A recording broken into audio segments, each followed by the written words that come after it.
So I drove up to Siloam Springs and realized that I was like 5 minutes away from Oklahoma.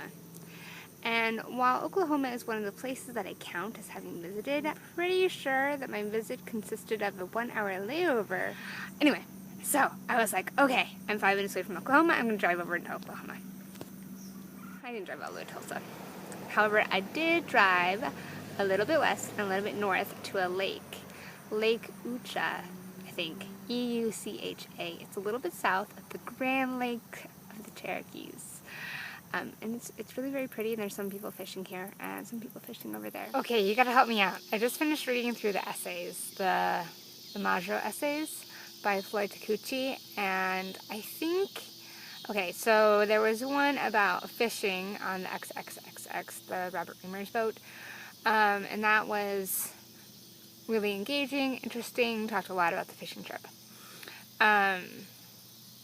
There is another essay about traditional Marshallese sailing that's still fairly a narrative, but also informative.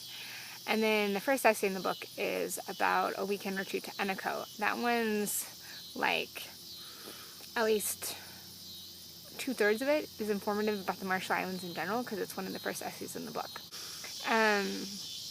And of course, the whole description of, the weekend getaway on Eneco is really beautiful, one that resonates with me, having done that. But also, taking a little sailboat ride on an outrigger as well. I loved doing that. It's just so beautiful and calm, and outrigger just like cuts through the water like magic. It's almost like flying. You don't even realize that you're in a boat. But the fishing trip, that also, when I went out to Arno, they put out the lines to catch fish, and I'm pretty sure they caught a marlin that day that I was on the boat. Oh, it like rocked the boat like crazy. And that essay in this book is the most action-packed and the most like a story. So, I don't know, I could just ask for permission to translate all three. But what do you think?